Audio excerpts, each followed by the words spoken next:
యేసుని ప్రేమ ఛానల్కి స్వాగతం. దయచేసి ఈ ఛానల్ని లైక్ చేయండి, షేర్ చేయండి, సబ్స్క్రైబ్ చేయండి. క్రీస్తు యేసు నామములో శుభములు చెప్పుచున్నాను. ఆదికాండము నుండి ప్రకటన గ్రంథం వరకు మనం చేస్తున్న పరిశోధనలో ఇప్పటికీ చరిత్ర గ్రంథ అధ్యయనాన్ని మనం ముగించుకున్నాం. యెహోషువ గ్రంథము నుండి ఎస్తేరు గ్రంథం వరకు ఉన్న హెబ్రీ చరిత్ర గ్రంథాలు మొత్తం 12. గత తరగతిలో ఎస్తేరు గ్రంథ ధ్యానాల్ని మనం ముగించుకున్నాం. ఇక ఈనాటి తరగతి నుండి పద్య గ్రంథాలని గురించి మనం ధ్యానించుకోబోతున్నాం. వీటిని జ్ఞాన సాహిత్యమని కూడా పిలుస్తున్నాం. యోబు, కీర్తనలు, సామెతలు, ప్రసంగి మరియు పరమగీతము అనే ఈ 5 గ్రంథాల్ని దైవ ప్రేరితమైన లేఖనాలుగా పరిశుద్ధ గ్రంథములో చేర్చడంలోని దేవుని ఉద్దేశం ఏమిటంటే, భాషకు హృదయము లాంటిది పద్య కావ్యం. అలాగే మనిషి హృదయము పట్ల దేవునికి ఎంతో శ్రద్ధ, బాధ్యత ఉండడం వల్ల భాషకు హృదయము లాంటి పద్య భాగము బైబిల్లో చేర్చబడిందని నేను అనుకుంటూ ఉన్నాను. పద్య కావ్యము అనబడిన ఈ 5 గ్రంథాల్ని మనం ధ్యానిస్తున్నప్పుడు ఆత్మ సంబంధమైన ఐశ్వర్య సంపదల్ని మనం కనుగొంటాం. చాలామంది భక్తులు ఈ గ్రంథాల్ని తమకెంతో ఇష్టమైనదిగా చెబుతూ ఉంటారు. మనిషి హృదయం పట్ల దేవుడు కలిగి ఉండే శ్రద్ధను, ప్రేమను ఈ గ్రంథాలు తెలియజేస్తున్నాయి. గనుక దైవ ప్రేరితమైన పరిశుద్ధ గ్రంథములో ఈ 5 పుస్తకాల్ని దేవుడు మనకు చేర్చి ఇచ్చాడు. ఈ విధంగా శ్రమలలో ఉన్న తన బిడ్డల ఆదరణకై యోబు గ్రంథాన్ని, ఆరాధన ప్రయోజనముతో కీర్తనల గ్రంథాన్ని, సందేహాలతో సతమతం అవుతున్న వారికి ప్రసంగి గ్రంథాన్ని, చివరగా ప్రేమను కోరేవారికి పరమగీతాన్ని దేవుడిచ్చాడు. వారి వారి ప్రత్యేక పరిస్థితుల్లో ఈ 5 గ్రంథాలు దేవుని ప్రజల హృదయాలతో మాట్లాడుతున్నాయి. బాధపరచబడే తన బిడ్డల హృదయాలతో యోబు గ్రంథం మాట్లాడుతుంది. హెబ్రీ చరిత్ర కాని, క్రొత్త నిబంధన సంఘ చరిత్ర కాని, లోక చరిత్రలో కాని చూచినట్టయితే దేవుని ప్రజలు శ్రమపడిన సందర్భాలున్నాయి. సాధారణంగా ఏ చరిత్ర గమనించినా మనిషికి శ్రమ అనేది సహజంగా కనిపిస్తుంది. ఈ విధంగా బోధకులైన వారు గాయపడిన హృదయాన్ని సంబోధిస్తూ బోధించినప్పుడు ఇంచుమించుగా ప్రతి హృదయము గాయపడి ఉంటుంది. గనుక మనం బోధించేది వారు వింటారు. ఈ విధంగా తమ జీవితాలు యేసుక్రీస్తు ప్రభువుకు సమర్పించుకొని శ్రమపడిన వారెందరో ఈ లోకములో ఉన్నారు. దేశదేశాల్లో, యావత్ ప్రపంచమంతటిలో శ్రమపడ్డ వారిని మనము చూడగలం, కనుగొంటాం. ఈ విధంగా శ్రమపడిన హృదయాలకు యోబు గ్రంథం ఎంతో ఆసక్తికరమైనది. ఇక కీర్తనల గ్రంథం పాత నిబంధన కాలములోని విశ్వాసులకు కీర్తన పుస్తకం లాంటిది. శృతి లయలు, సంగీత పరిజ్ఞానము మనకు పెద్దగా లేకపోయినా ఈ గ్రంథములో నుండి రోజుకొక కీర్తన చదువుకుంటే దేవునికి చెందగల అద్భుతమైన ఆరాధన క్రమాన్ని మనం నేర్చుకుంటాం. పరిశుద్ధ గ్రంథములో కీర్తనల గ్రంథం ఎంతో రమ్యమైనదని నేనంటున్నాను. ఈ గ్రంథము దేవుని ఆరాధించే హృదయాలకు గొప్ప సందేశం. దేవునికి తమ ఆరాధనను వ్యక్తపరిచేవారికి కీర్తనల గ్రంథం ఒక వాహనం లాంటిది. శ్రమపడేవారి హృదయాలు, దేవుని ఆరాధించేవారి హృదయాలు ఏ విధంగా ఉంటాయనేది కీర్తనలు, యోబు గ్రంథాల్లో సమాధానం మనకు దొరుకుతుంది. ఇక సామెతల గ్రంథం బైబిల్ గ్రంథమంతటిలో ప్రయోగాత్మక జ్ఞానాన్ని లేక ఆచరణయోగ్యమైన జ్ఞానాన్ని మనకు అందిస్తుంది. ఈ గ్రంథాన్ని చదివినప్పుడు ప్రపంచములో జీవించిన వారందరిలో ఎంతో జ్ఞానవంతుడు, గొప్పవాడు, సామెతల గ్రంథ రచయిత అయిన సొలొమోనును అభినందించక ఉండలేరు. అతి సాధారణమైన అనుదిన జీవిత సందర్భాలకు, సమాజములో లేక నలుగురిలో, చివరికి మార్కెట్టులో ఎలా వ్యవహరించాలో అట్టి జ్ఞానాన్ని అందించే సామెతల గ్రంథంలోని కొన్ని సామెతలు ఇతరులు వ్రాసినవై ఉన్నాయి. సొలొమోను 1000 సామెతలు రచించాడు.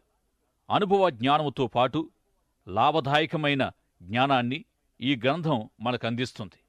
ఇక ప్రసంగి గ్రంథపు విశేషం ఏమిటంటే, అనుమానాలతో సందేహాలతో నిండిన వారికి ప్రీతిపాత్రమైనది తన వృద్ధాప్యములో సొలొమోను గ్రంథాన్ని యవనస్తుల కొరకు వ్రాశాడు.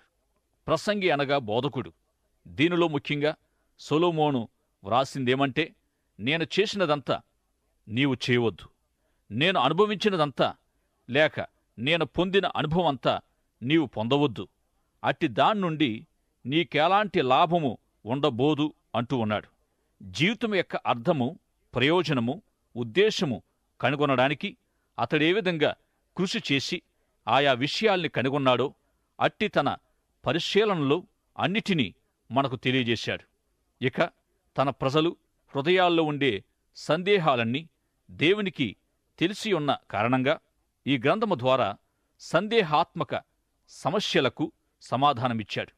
ఇక చివరిగా విహారయాత్రలోనున్న ఇద్దరి ప్రేమికుల ప్రణయ వృత్తాంతమే పరమగీతం.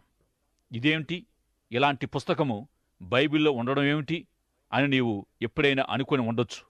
దేవుని దృష్టిలో భార్యభర్తల మధ్య నుండే ప్రేమ సంబంధాలు ఎంత పవిత్రమైనవో, ఎంత ఆశీర్వాదకరమైనవో పరమగీతం మనకు తెలియజేస్తుంది.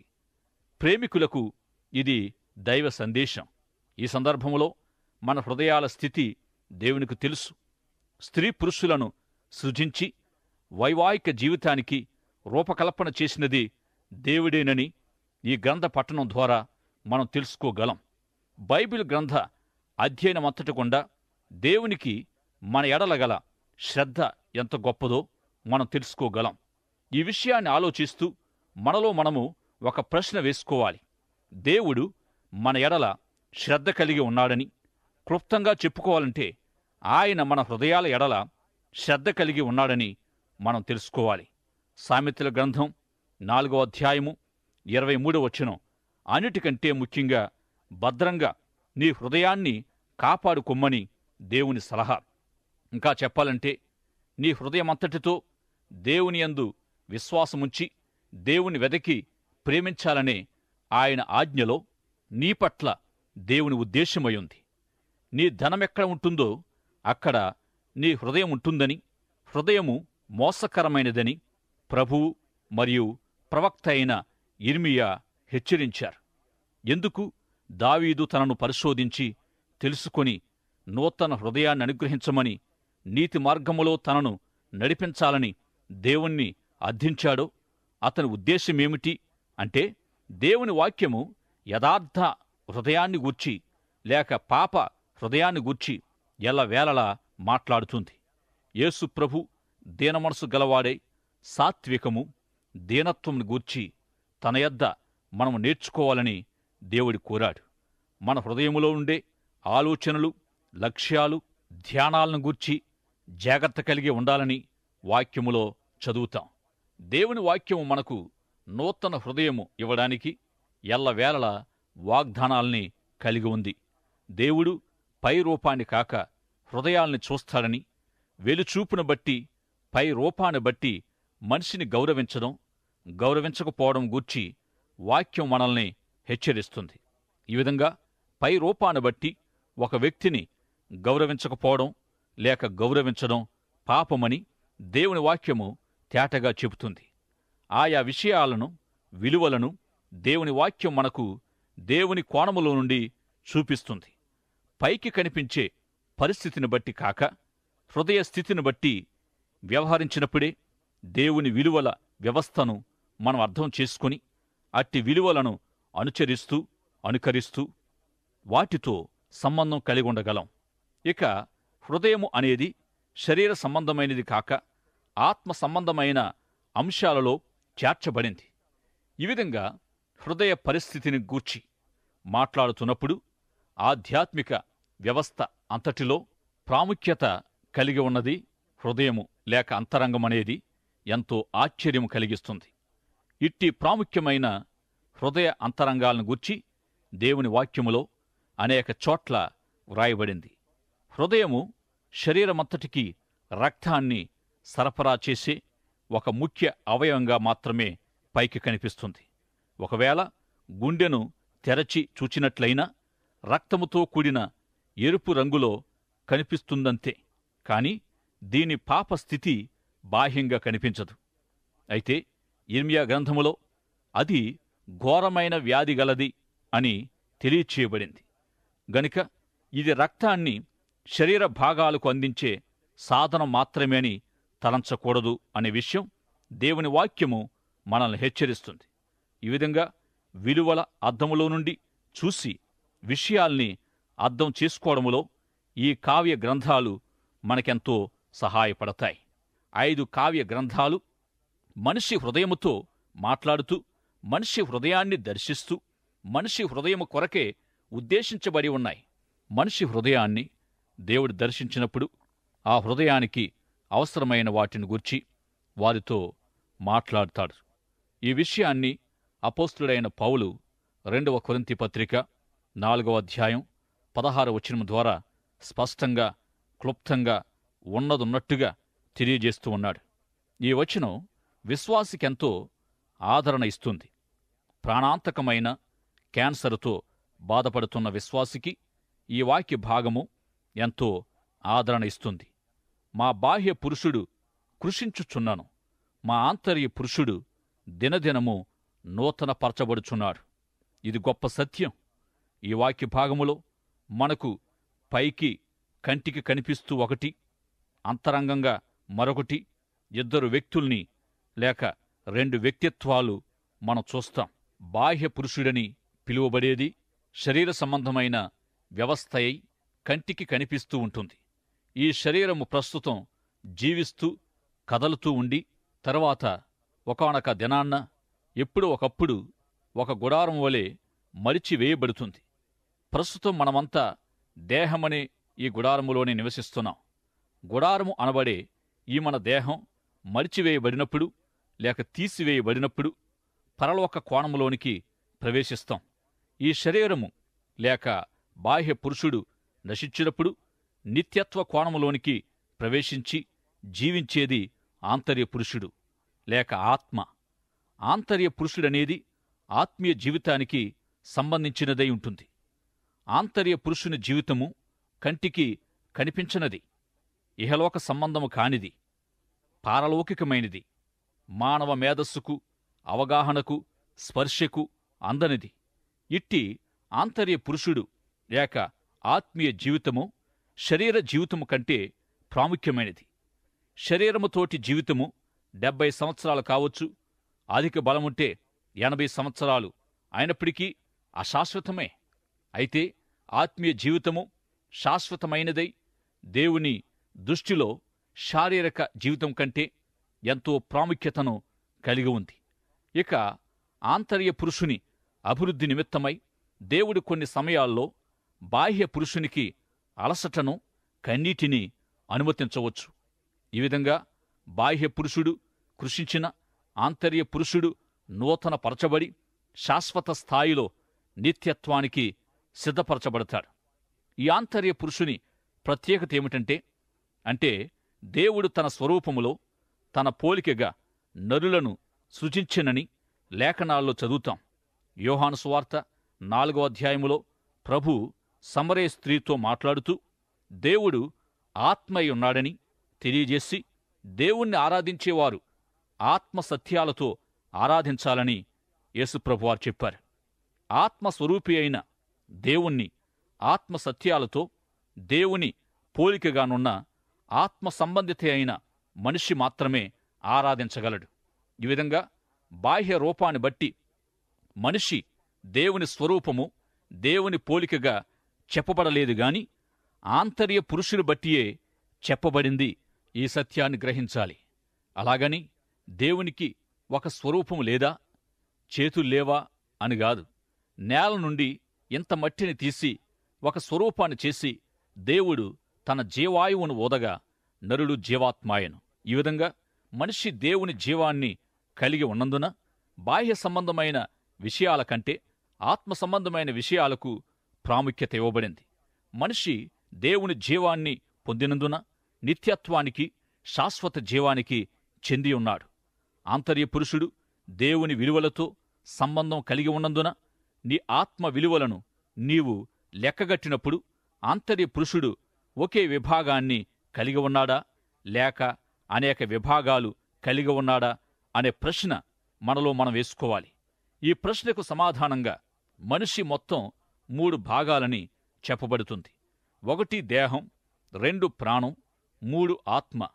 భావోద్రేకాలు, మనస్సు, చిత్తం, ఆలోచనలు మొదలైనవి ప్రాణాత్మల విభాగానికి చెంది ఉంటాయి. ఇదే వ్యక్తిత్వమని కూడా పిలువబడుతుంది.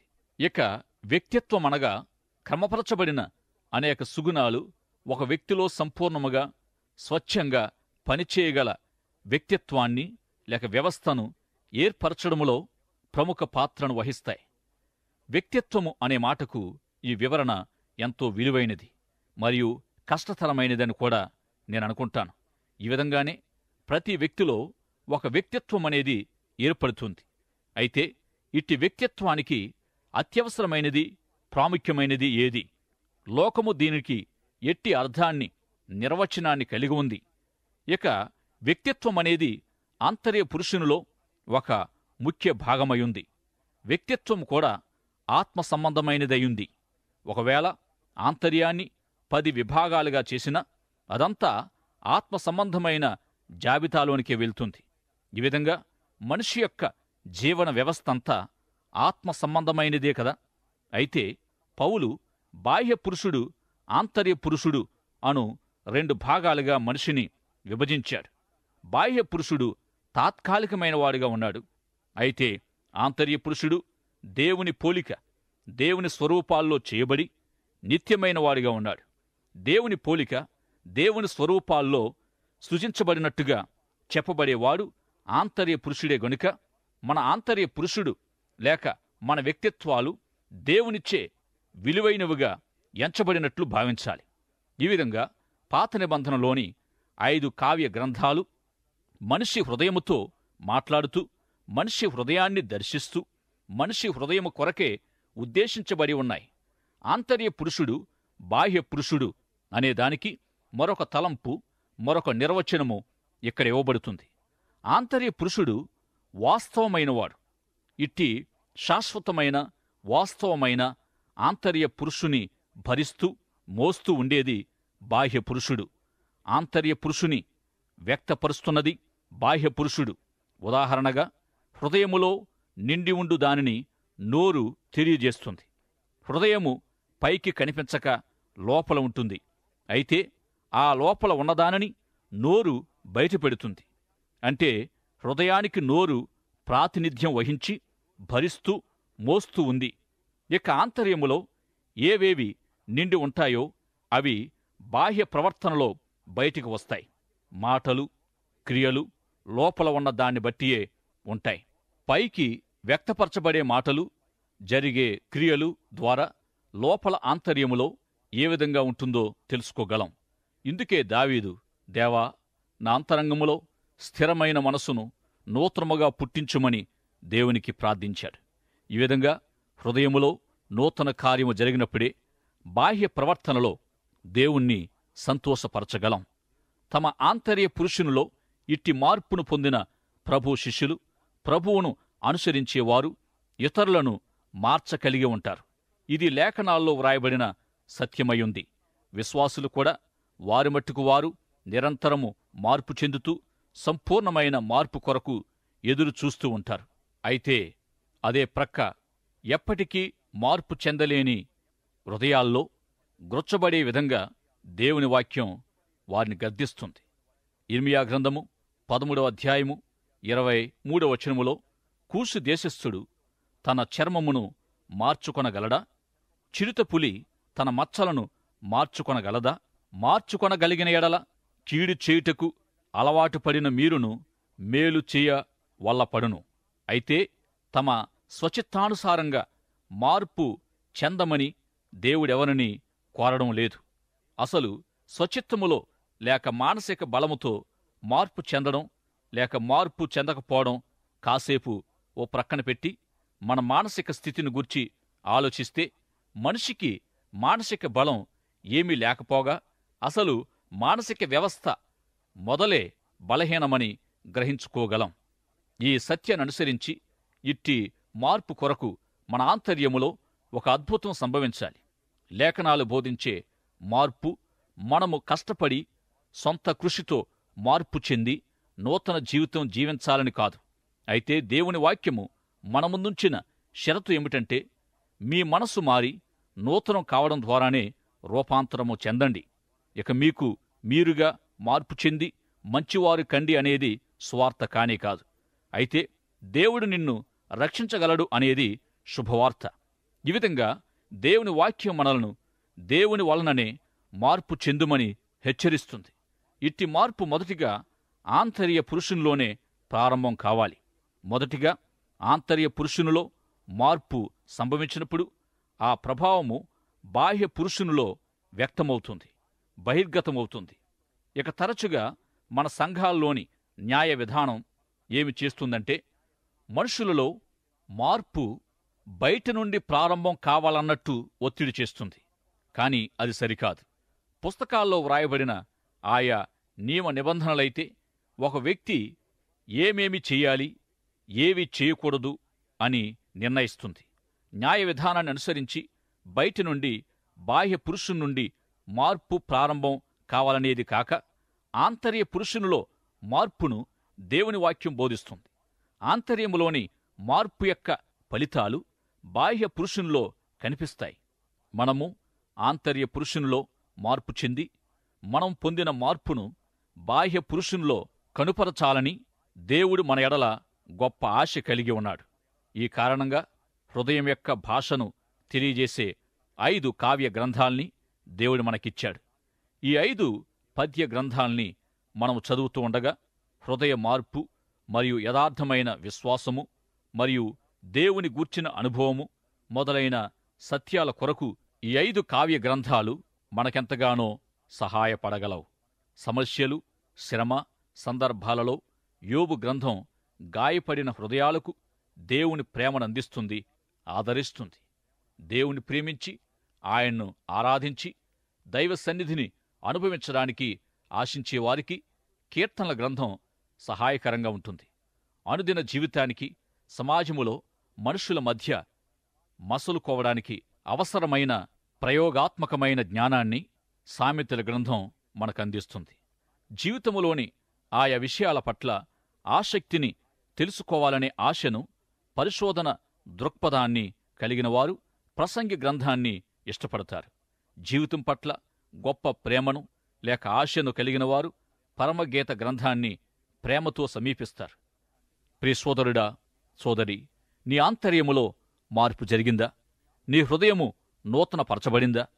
ఆంతర్య పురుషు నుండి నీ బాహ్య పురుషునిలో మార్పు కలిగిందా?